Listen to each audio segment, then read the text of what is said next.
बोलिए सतगुरुदेव की जय। सारे। मैं अपनी बातचीत योगा वशिष्ठ से पुनः प्रारंभ करूंगा। श्री राम बोले, हे मुनिवर, जिस युक्ति को अपनाने से प्राणी आत्मपद को प्राप्त होता है वह युक्ति क्या है? देखिए प्रश्न कितने यूनिक है। ये राम जी पूछ रहे हैं अपने गुरु वशिष्ठ मुनि से। आप कल्पना कीजिए,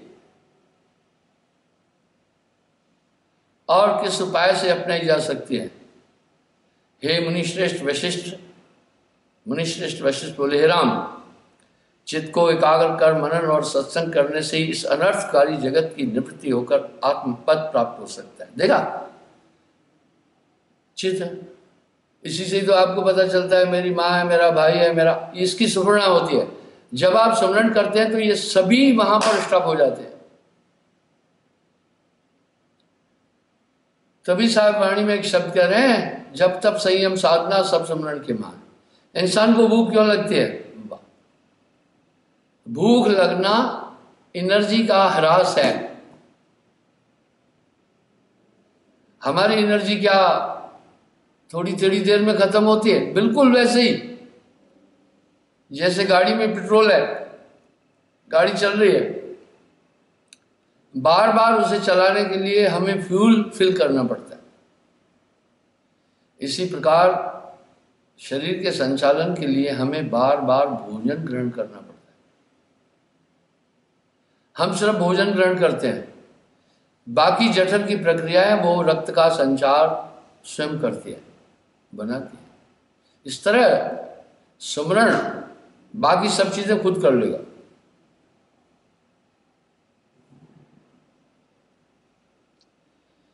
चित्त का एकाग्र कर मनन और सत्संग करने से ही इस अनर्थकारी जगत की निवृत्ति होकर आत्मपद की प्राप्ति होती है।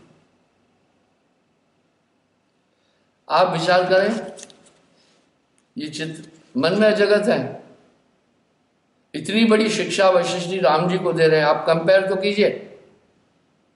इसी चित्त से तो पता है मेरी माँ है, मेरी बहन है, मेरा भाई है, मेरा घर है। अगर ये नहीं है तो कुछ भी नहीं है। इसलिए चित्त का निरोध करो। ये मन का ही रूप है। मैंने हजारों बार बताया होगा, मन के 4 रूप है और यही मन इसलिए पूरे विश्व में व्याप्त है।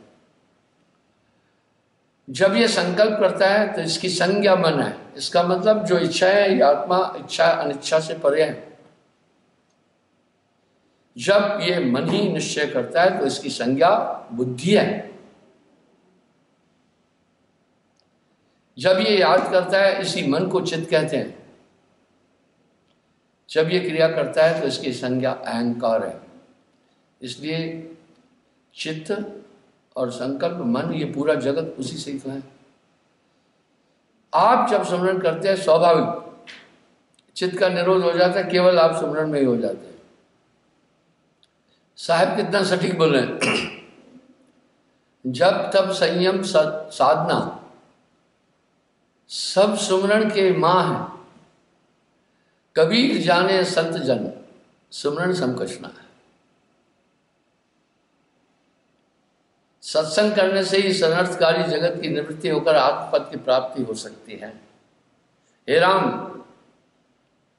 जो प्राणी दृढ़ निश्चय होकर अपने उद्देश्य की पूर्ति के लिए निरंतर प्रयत्नरत रहते हैं और असफल होने पर भी बाद में निराशावादी न हो, अपनी इच्छित उद्देश्य को कभी न कभी अवश्य प्राप्त कर लेते हैं। अब यहां साहब क्या करें? बिल्कुल हताश नहीं होना। कभी कभी कुछ हताश लोग मेरे पास आते हैं, थोड़ा ध्यान भजन करते हैं लेकिन वो एकाग्र नहीं हो पाते हैं, अनुकरण भी नहीं करते, फिर भागते हैं दूसरी तरफ। वो अशांत लोग हैं। धीरे धीरे रे मना, धीरे से सब होए, जस द्वितीया का चंद्रमा मात न विसर होए। क्या कह रहे हैं? जब तुम भी स्थिर बुद्धि होकर सत्संग सत्शास्त्रों में लीन हो जाओगे, तब उनके अर्थों के अनुसार अपनी जीवनचर्या बना लोगे तो कुछ काल के अंतर ही तुम परम पद को प्राप्त करोगे। अब साहब क्या करें, बिन सत्संग, आप मिलान तो करें ना, ये तो रीमेक है साहब की वाणी का। कुमत नहीं छूटी, चाहे जाओ मथुरा चाहे जाओ काशी, कपट बिना नाम कपट नहीं जा नहीं सकती है काठी। बिना नाम कपट नहीं जा सकती, नाम आपका अंतःकरण शुद्ध करेगा।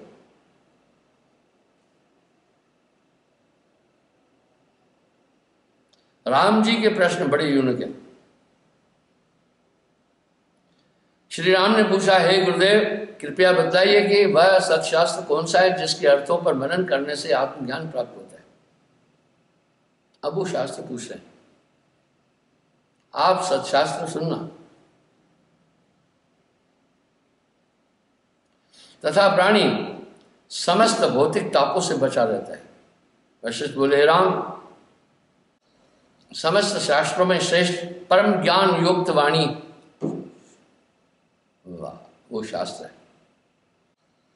इसमें बड़ी बड़ी कथाएं, उपकथाएं तथा अनेकों इतिहास वर्णित है जिनका अध्ययन करने से आत्मज्ञान की प्राप्ति होती है। जिस प्रकार स्वप्न के पदार्थ जागृत मनुष्य को प्रभावित नहीं करते, उसी प्रकार सत्शास्त्रों का पठन पाठन और मनन करने से तुम्हें इस जगत की असत्यता का ज्ञान होगा और यह जगत तुम्हें मोहित न कर सकेगा। समस्त सिद्धांतों का सार है, सुषुम वेद है। तुम्हारी आत्मा के अंदर ज्ञान, आत्मा ज्ञानमय है।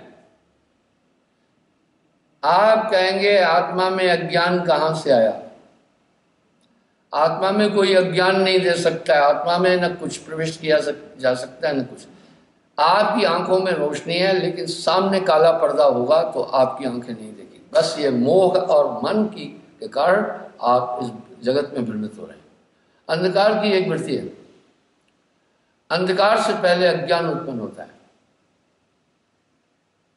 खुली आंख में आपको दिख रहा है क्या चीज का है? अज्ञान से फिर संशय प्राप्त होता है, शक। संशय से ब्रह्म और ब्रह्म से दुख।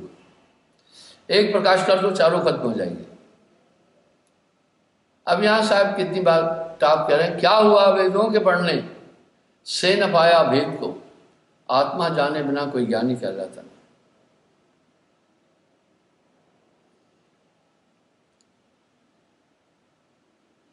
जगत तुम्हें मोहित न कर सकेगा। समस्त सिद्धांतों का सार ही आत्ममंथन है। जो इसमें नहीं वह अन्यत्र कहीं भी नहीं। पंडित जन इसको सब शास्त्रों का विज्ञान भंडार कहते हैं। आत्मा सभी सद्गुणों से परिपूर्ण है, इसमें कुछ न्यूनाधिक नहीं हो सकती है। परट वजूद में अजब विश्राम है, होय मौजूद तो समझ आए।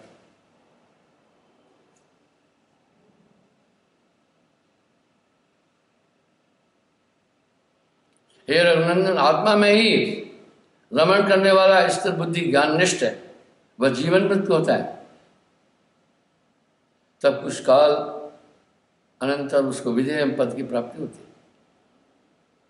अब राम जी एक प्रश्न पूछ रहे हैं, हे देव, विधेय मुक्ति और जीवन मुक्ति के लक्षण बताइए, जिनको जानकर मैं उन्हीं के अनुसार आचरण करूं। तत्वज्ञानी महर्षि वशिष्ठ बोले, हे राम जी, जिस व्यक्ति के हृदय में दैत्य भ्रम का नाश होता है, उसकी बुद्धि समस्त भाव से रहित प्रेरित होकर आचरण करती है, उसी को जीवन मुक्त समझो। वह जगत के समस्त व्यवहारों को करता हुआ भी उनमें लिप्त नहीं होता, उसके सब आचरण शुभ होते हैं। हे रघुनंदन, इष्ट और अनिष्ट में जिसको मोह नहीं, अर्थात जो आनंद प्राप्ति के समय प्रसन्न और दुख में दुखी नहीं होता, वही पुरुष जीवन मुक्त है। अब आप देखें, मैंने आपको कहा ना कि नामदान के बाद आपके पास एक वस्तु आई। आप देखें, पहला जगत की आसक्ति खत्म हो गई। तो मैं अक्सर लोगों से पूछता रहता, मेरे पास प्रत्यक्ष अनुभव है। मैंने एक से पूछा, भाई नाम के बाद क्या अंतर हुआ? बोला गुरुजी एक बड़ा अंतर मुझ में यह है, पहले मैंने कई गुरु के भटकाव थे, अब मैं अंदर से शांत हो गया हूं। मेरे अंतःकरण में ऐसी शांति है कि मैं सही ठिकाने पहुंच गया हूं। किसी और से पूछा, भाई तुम्हें कैसे लगा? बोला गुरुदेव नाम की प्राप्ति के बाद पहले मेरी अनंत इच्छाएं थी, आकांक्षाएं थी, और जगत के पदार्थों का मेरे हृदय में एक अट्रैक्शन था, वो खत्म हो गया। अब चाहकर भी जगत के पदार्थों में मुझे सुख नहीं मिलता है, ये सब मुझे दुख में लगते हैं। वजह पुरुष शक्ति जब आन समाई तब नहीं रोके काल कसाई। पुरुष शक्ति खोटस है भाई, विवेक, ज्ञान, सत्य, प्रेम, आनंद, वैराग्य, मित्रासनता, धैर्य, ये सब भक्ति से उत्पन्न होते हैं खुद ब खुद। आत्मा में 5 पक्के तत्व है, सत्य, विचार, ज्ञान, धीरज आदि। इन्हीं पक्के तत्वों से कच्चे तत्वों की उत्पत्ति। इसलिए आप चेक करो, मैं टीवी पर एक चीज देख रहा था, एक जिब्रा को मगरमच्छ ने पकड़ लिया था। जिब्रा अपनी पूरी ताकत लगा रहा था, पर वो अपने को नहीं छुड़ा पा रहा था, लेकिन भरसक कोशिश कर रहा था। जिब्रा ये देख रहा था, अगर ये मुझे अंदर पानी में ले गया तो मुझे डुबा दिया तो मेरी मौत होगी। करता क्या है पता है? मगरमच्छ अपने शिकार को अपने जबड़ों में यूं पकड़ता है, फिर पानी में गुलाटियां खाता है, तो उसमें वो भ्रमित हो जाता है। इसलिए उससे तो हाथी भी डरता है। गज और ग्राह की आपने बात सुनी, वो हाथी को भी खींचता है। लेकिन इतने में उसका एक मित्र आ गया। ये मित्रता सब में होती है। हिप्पियों का झुंड आया, उन्होंने अब एक की जगह 2 मगरमच्छ आ गए थे, उन्होंने उनको भगा दिया था। वाह, कहने का मतलब है ये भाव मित्रता, मित्र संता सब में है। आप में ये गुण है, आत्मा इन गुणों से परिपूर्ण है। आत्मा के ये पक्के धातु हैं, इसमें सत्य है ही, विचार है ही। देखिए मनोवैज्ञानिक जब भी आदमी से कुछ बात पूछते हैं तो वो उसके चेहरे को देखते हैं। जब वो आंखों को ऐसे से तरेता है तो समझते हैं कि ये कोई बनावट अभी कर रहा है, साफ नहीं बोल रहा है। और ये चीज़ बच्चे नहीं करते हैं, ये बुद्धि बड़ी शातिर है। बच्चों की बुद्धि का विकास नहीं हुआ होता है, इसलिए वो अंतःकरण से काम करते हैं। तो ये चीजें आपके अंदर उत्पन्न हो जाती है। स्वतः आत्मा ज्ञान से परिपूर्ण है, ज्ञानमय है, पर मन के अंधकार के कारण से जैसे हम अंधकार में नहीं देख पाते हैं, हमारी विजन ताकत होती है, अंधेरे के आवरण के कारण से हम देख नहीं पाते हैं। इसी प्रकार हमारी आत्मा के अंदर एक मन और माया का आवरण आ गया सामने, बाकी आत्मा ज्यों की त्यों है। जिसकी बुद्धि समान भाव से प्रेरित होती है, आचरण करती है, उसी को जीवन। अब यहां साहब क्या करें? एक रंग में जो रहे ऐसा वर्णा कोय, कबीरा ऐसा वर्णा कोय। क्षण क्षण में मन कल्पनाएं करता है, आपकी बुद्धि वैसे ही बनती जाती है।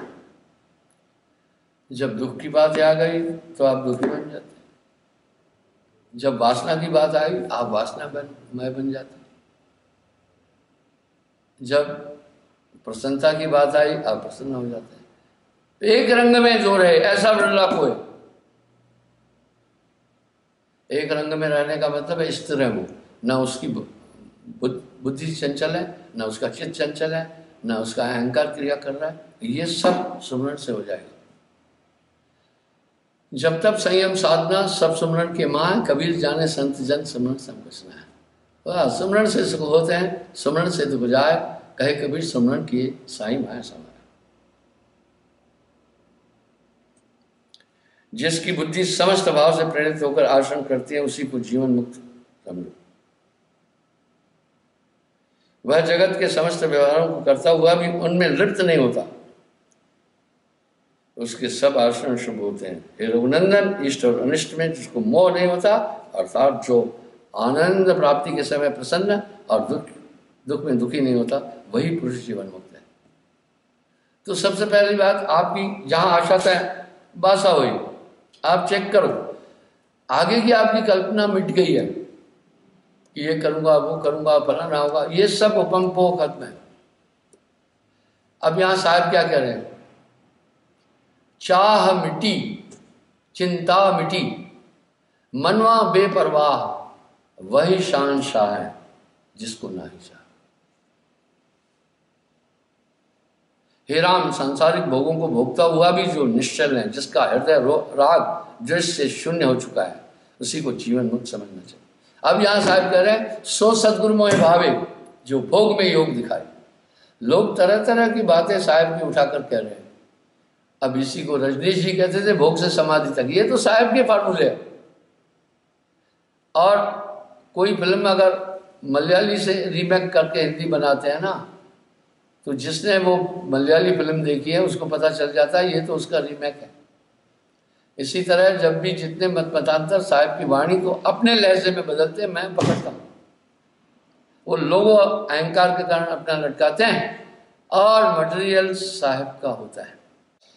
जो पुरुष मान, अपमान, भय और क्रोध में शांत चित्त रहता है, किसी भी भाव से उसके अंतरात्मा में विकार उत्पन्न नहीं होता, तथा जो आकाश के भ्रांति शून्य है, वही जीवन मुक्त कहलाता है।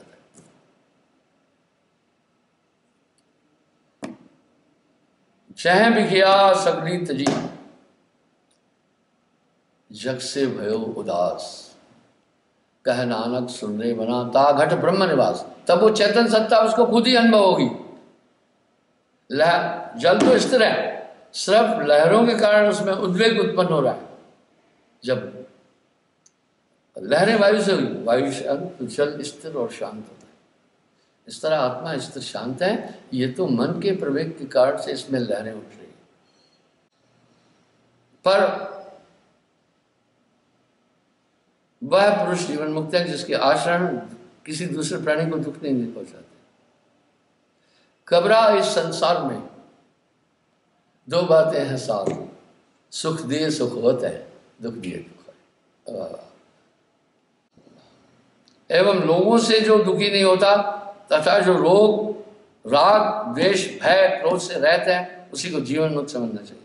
मेरे पास लॉकडाउन में भी कम से कम 100 आदमी आश्रम में रोज आते थे, ठीक है, अपना दुख बताते, गुरु को दुख बताते हैं, लेकिन परमार्थी कम। इसकी वजह कुछ मेरे लोग एक सरल सौदा अपनाते हैं। मैं कह रहा हूं जीव को चिताओ ज्ञान से, वो एक बीमार को लाकर खड़ा करते हैं, प्रचार ये किया वहां चल तेरी बीमारी खत्म होगी। मैंने ऐसा उद्घोष नहीं किया है। कुछ भूत प्रेत वालों को लाकर खड़ा करते हैं, गुरुजी आदमी लाए, आसान काम है ना, वो मरता क्या न करता, वो तो परेशान था, उसको कहा गया वहां चल तू ठीक होगा। उसका प्रयोजन क्या है? उसका प्रयोजन आत्मकल्याण है ही नहीं।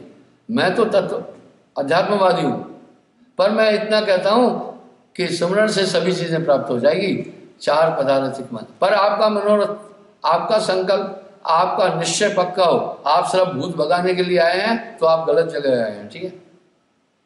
आप सिर्फ रोगों की निवृत्ति के लिए आए हैं, मैं डॉक्टर नहीं हूं। तो लेकिन लोग एक आसान सा तरीका अपनाते हैं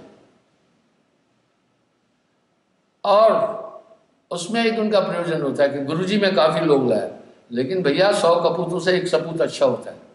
मुझे दुखी परेशान इन लोगों से हमदर्दी है, लेकिन यार कम से कम मनोरथ तो आपका संकल्प तो आत्म प्राप्ति होनी चाहिए। मैं एक उदाहरण देता हूँ। एक माई मेरे पास आई, मुझे कहने लगी गुरुजी मुझे प्रेत आत्मा नींद में परेशान कर। मैंने बोला नाम लिया? बोला हाँ। उससे फर्क नहीं पड़ा। बोला 6 महीने तक वो चीज़ नहीं आई। अच्छा, फिर बोला अब फिर तंग कर रही है। मैंने पूछा तुम, ये तो उस प्रेत आत्मा का बड़कपन है कि उसके कारण से तुम आई, 6 महीने तक आई नहीं। इसी तरह डॉक्टर से आदमी कब प्यार करता है? जब उस बीमार होता है, ठीक होने के बाद डॉक्टर को वो पूछता ही नहीं है। मैंने कहा प्रेत आत्मा ने मैदान खाली देखा, तुम में फिर आकर बैठा। हमारी तो एक शर्त है ना, जब लगा तन में प्राण रहे, वाह, निर्की शब्द अंतर जाए। महर्षि वशिष्ठ के गूढ़ और गंभीर वचनों को सुनकर राम जी चकित होकर बोले, हे गुरुदेव, जीवन मुक्त पद की प्राप्ति तो आपके कथनानुसार बड़ी कठिन है। सही है, वो कह रहे कठिन है। कृपया समझाइए कि इष्ट और अनिष्ट के प्राप्त होने पर सम और शीतल बुद्धि किस प्रकार रह सकती है? अरे जब प्राप्ति अप्राप्ति दोनों का सुख दुख मिलता है तो हमारी बुद्धि सम कैसे रह सकती है?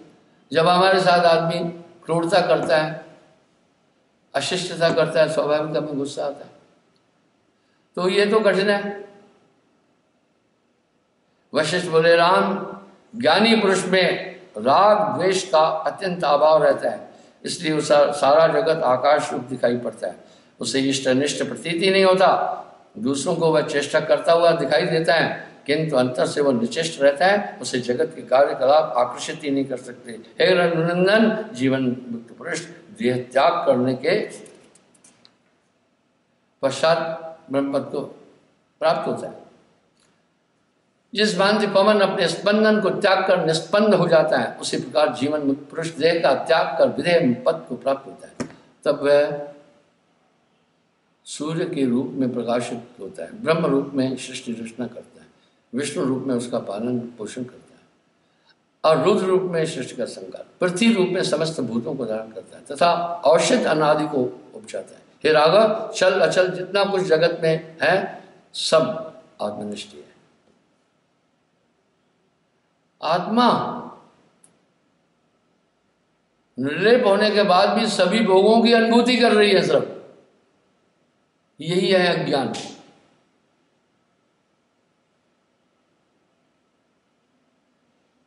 जैसे बालक अपनी परछाई से डरता है और वो सोचता है मेरे साथ कोई चल रहा है, वास्तव में तो वो उसकी परछाई अंधकार के कारण उत्पन्न हुई। अभी मैं रोशनी में बैठा हूं, मेरी इधर परछाई क्यों आई? मेरे इस हाथ के कारण से उस तरफ प्रकाश नहीं गिरा, इस कारण वहां अंधकार हुआ। यह आत्मा आकाश के समान शुद्ध और कान, आंख, नाक, त्वचा, शरीर, शब्द, स्पर्श, रूप, रस, गंध से रहित है, पर यह सभी का आनंद अनुभव कर रही है। यही तो कौतुक है। और इस भ्रम में पूरे संसार के लोग भ्रमित हैं। अब यहां साहब कह रहे हैं, एक दो हो चाहे समझाऊं, सबई बुलान है पिटवा के धंधा, कहे कबीर मैं किस किस को समझाऊं, सब जग अंधा।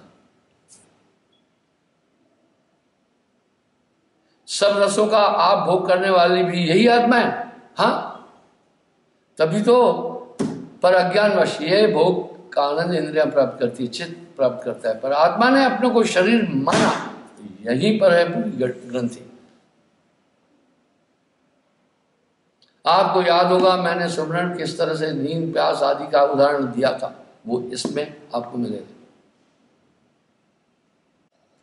यह आत्मा अद्भुत है, इसकी जीभ नहीं फिर भी बोलती है। वाह, इंद्रियों से रहित होने पर भी सब भोगों को भोगती है, अद्वैत रूप होकर भी द्वैत रूप में प्रतीत होती है, निर्विकार होते हुए भी ये साकार प्रतीत होती है। राम, इस जगत को इसी आत्मा का रूप ही समझो। वाह, आत्मा ने मन को धारण किया। मन की ऊर्जा क्या है? आत्मा। मन तो पंगु है। इसलिए मैं कह रहा हूं, ये देख जो रही है ये भी आत्मा की शक्ति है। मेरे प्रवचन में कई बार है, जो आप खा रहे हैं स्वाद की अनुभूति भी आत्मा ही कर रही है। अगर आप खाएं, आपका ध्यान कहीं और है तो आप आनंद नहीं मिलेगा। आप किसी को देख रहे हैं, अगर आपका ध्यान उधर नहीं है तो कुछ नहीं। इसलिए ये ध्यान तो चेतन सत्ता है।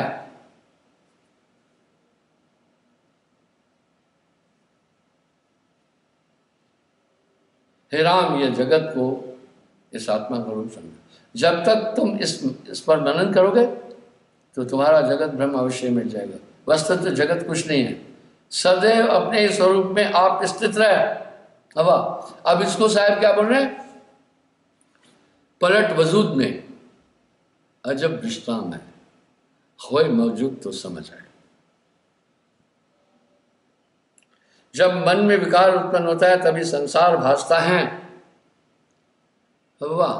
अब यहां साहब क्या कह रहे हैं? कहत कबीर सुनो भाई साधो, जगत बना है मन से।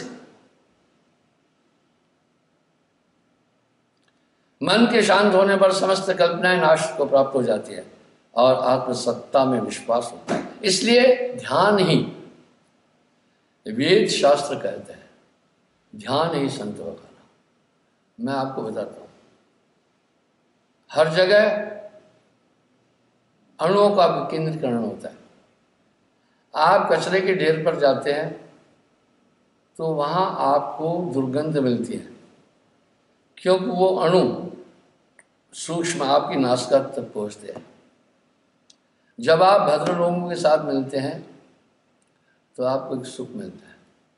एक नेता मेरे आश्रम में आया, बोला यहाँ बहुत बड़ी शांति है। बोला यहाँ बड़ी शांति है।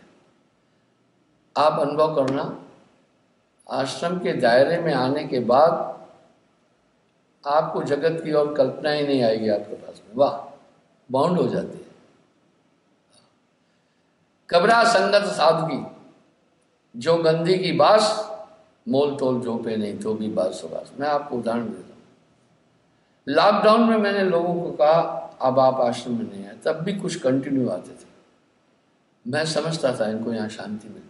मैं उनको डांटता भी था कि नियम का पालन करो।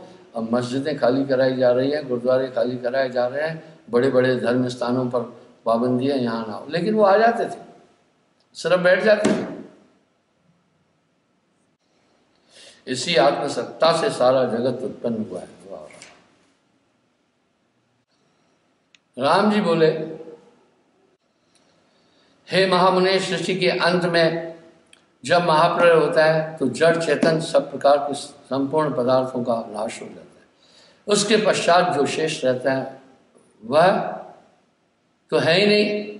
उसको चाहे तो शून्य कहो या प्रकाश कहिए, चाहे चेतन, जीव, मन, बुद्धि, कुछ भी कहिए, इन नामों से पुकारिए, इनमें से कोई तो वह होगा। अतः आप किस प्रकार यह कहते हैं कि वाणी द्वारा उसको नहीं जाना जा सकता। मैं ऋषि वशिष्ठ बोले, राम जी यह तुमने बड़ा गंभीर प्रश्न किया है, फिर भी मैं तुम्हारे इस भ्रम को बिना ही प्रयास नष्ट कर दूंगा।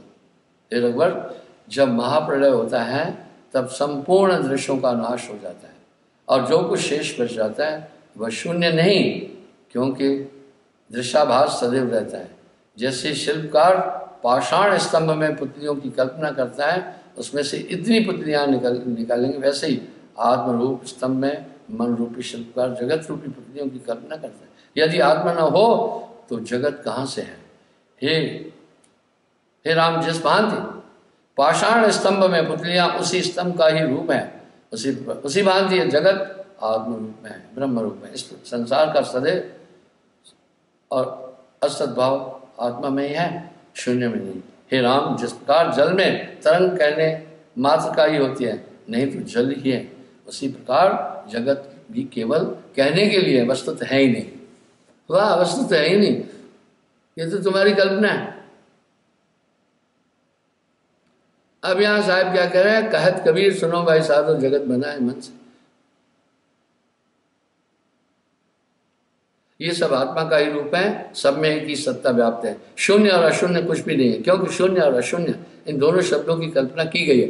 ये तो हम वाणी से कल्पना करते, शून्य उसे कहते हैं जिसमें सद्भाव न हो, जो अभाव रूप हो, और अशून्य उसको कहते हैं जो विद्यमान हो। किंतु आत्मा की सत्ता शून्य अशून्य इन दोनों से भी परे।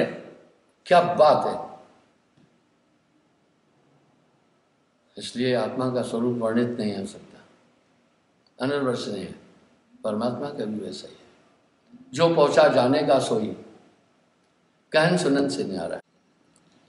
आत्मा के प्रकाश के बिना सूर्यादिक भी तम रूप है, इसलिए आत्म तत्व न शून्य न शून्य, न प्रकाश है और न तम है। हे राम, जैसे जल और तरंग में, मिट्टी और घड़े में कुछ भेद नहीं, वैसे ही आत्मा और परमात्मा में कोई भेद नहीं है, केवल नाम मात्र का भेद है। हे राम, जो इस रहस्य को नहीं समझा उसे संसार रूपी नाग शीघ्र ही डस लेगा। आत्मसत्ता आकाश से भी स्वच्छ है, उसमें द्वैत की कल्पना करना अज्ञानता है। वो तो शुद्ध अशुद्ध रूप अपने आप में स्थित रहने वाली है। आत्मसत्ता में समस्त कल्पनाओं का अभाव हो जाता है। वाह, जब आप आत्मा तक पहुंचे, कल्पना ही कल्पना है, वहां आनंद ही आनंद है।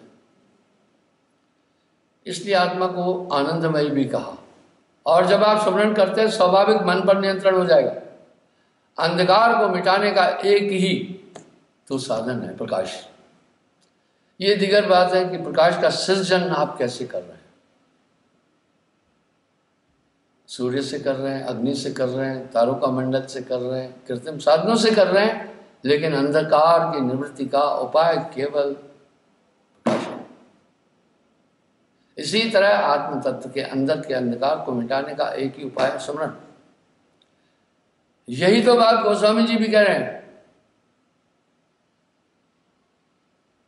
और ये स्मरण गुरुदेव का साहब। घृत बर मिल है बारी के मथते, सिकता से बरु तेल, बिन सत्य भक्ति ना जीव तरे, यह सिद्धांत अफेल। इसलिए नितांत इन चीजों का अभाव हो जाता है। तब वो जब आत्म रूप में स्थित होता है, पता है होता क्या है, जैसे फिर कल्पना आती है, वो सोचता है इसी से मेरे गड़बड़ है, इसी से वो उससे बचता है। हर आदमी डॉक्टर है, इसलिए डॉक्टर तो आप के अंदर बैठे डॉक्टर से पूरी जानकारी लेता है, उसके आधार पर आगे बोलता है। क्या खाने से आपको नुकसान होता है ये आप जानते हैं, पर उसके बावजूद भी वैसा ही कर रहे हैं आप, पर आपके अंदर डॉक्टर है। वह तो शुद्ध अद्वितीय रूप अपने आप में ही स्थित रहने वाला है। आत्मसत्ता में समस्त कल्पनाओं का अभाव हो जाता है। भाव अभाव का कभी भी उसमें विकार नहीं उठता। आत्मा आदि मध्य अवसान कुछ भी नहीं, वह तो पूर्ण अपूर्ण सत्य असत्य से भिन्न है तथा अजर अमर अनंत चित स्वरूप अचेत्र ज्ञान रूप और अनिर्वचनीय। जय शंकर रामचंद्र जी बोले, हे मुनिवर, यह अचिंत्य और ज्ञान रूप ब्रह्म सत्ता का रूप कृपया मुझे समझा कर। वह कह रहे हैं, अब देखो प्रश्न कर रहे हैं, आत्मा का रूप तो समझा। अनंत प्रलय के बाद जो सत्ता शेष रहती है उसे आत्मा कहते हैं। शास्त्रानुसार मन रूपी ब्रह्म के 5 प्रकार की वृत्तियां होती हैं, प्रमाण, विपर्य, विकल्प, अभाव और सुमरण। प्रमाण वृत्ति 3 प्रकार की होती है। पहली प्रत्यक्ष, दूसरी अनुमान, जैसे धुएं को देखकर अग्नि का अनुमान करना। तीसरा शब्द रूप से है। राम जी, प्रमाण वृत्ति के इन तीनों प्रकार का ज्ञान प्राप्त कर लेने के से मनुष्य अप्राप्त काम, जिसकी समस्त कामनाएं पूर्ण हो जाती, हो चुका होता है। विपर्य वृत्ति का अर्थ है विपरीत भाव से मनन करना। तीसरी वृत्ति विकल्प का अर्थ है भ्रांति, जैसे मरुभूमि में मरीचिका का देखकर जल की भ्रांति होती है। चौथी वृत्ति है अभाव को निद्रा समझो तथा 5वीं वृत्ति है स्मरण, किसी वस्तु के बारे में उसकी स्मृति रखी जाती है। हे राम, मन के ये 5 विकार हैं। विकार उत्पन्न किया करता है मन, हमेशा इन्हीं से अभिमान उत्पन्न होता है। जब तीनों देहों को अनर्थकारी अहंकार नष्ट हो जाता है, जो कुछ भी पीछे शेष रहता है उसी को निश्चल करने वाली अनंत आत्मा कहते हैं। वाह वाह, आपका संकल्प, विकल्प, धारणा, सुख दुख ये समाप्त हो जाए। ये तो मन से है। वशिष्ठ जी ने बड़ा सुंदर निरूपण किया। राम जी ऐसे ही नहीं वशिष्ठ को गुरु करने गए। गुरु के आगे अपने को आदमी समर्पित करता है। राम जी अवतार थे, 3 लोक के मालिक थे, अपने को समर्पित किया वशिष्ठ जी के पास। इसका मतलब 3 लोक से कुछ परे था ना। अब साहब अपनी वाणी में बड़ा स्पष्ट नहीं बोल रहे कि त्रेता में वशिष्ठ को मैंने ज्ञान दिया।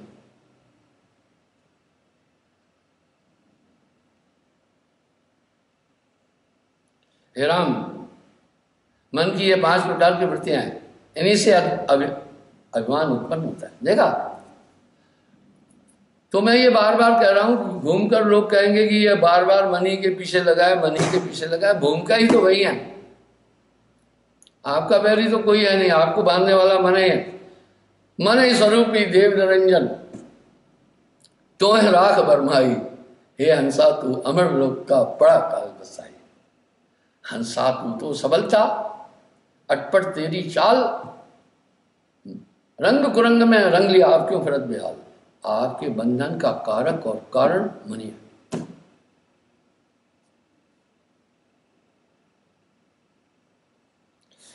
हे रघुनंदन, जिस सत्ता में किसी प्रकार का कोई शोभ्य नहीं होता, उसी को परमात्मा रूप समझो। वह शून्य अन्य शून्य से परे है, जिसमें दृष्टा दर्शन दृश्य तीनों ही प्रतिबिंबित होते रहते, उसी को परमात्मा कहते समझ। हे राम जी, मन बुद्धि और इंद्रियां जिसका ज्ञान नहीं कर सकती, तथा जो जड़ चेतन चल और अचल सबसे समान रूप से व्याप्त है, वही परमात्मा रूप है। आपका शुद्ध का कक्का केवल नाम है, बब्बा वर्ण शरीर, रब सब में रब रहा जिसका नाम कबीर। आपके अंदर जो शुद्ध चेतना है, शुद्ध सुरती है, वो साहिब है। यही तो साहब ने वाणी में कहा।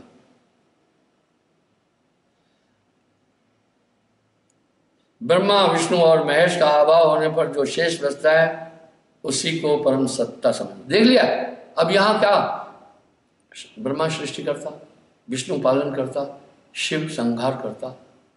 ब्रह्मा रजोगुण, विष्णु सतोगुण, शिवा तमोगुण। बोला ये सब जहां निवृत्त होते हैं, इसके बाद जो अभिष्ट बचा यार वो परमात्मा है। देखिए ना, अब आप कहेंगे ब्रह्मा विष्णु की निंदा कर रहे हैं क्या?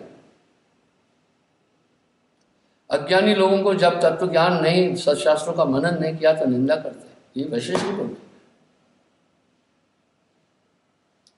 मैंने कई बार दिखाई, ये योगा वैशिष्ट पुस्तक मेरी नहीं छपी है, बहुत प्राचीन है।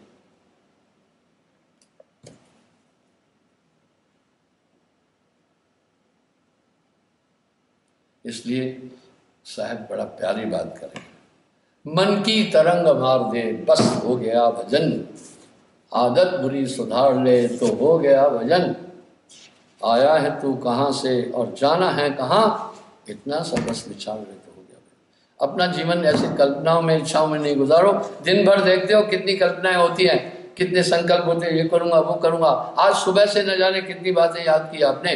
तो साहब कह रहे हैं चिंता तो सतनाम की और न चितवे दास, जो कुछ चितवे नाम बिन वही काल के पास। साहेब कल पुनः हाजिर हो जाऊंगा। आरती हो गई।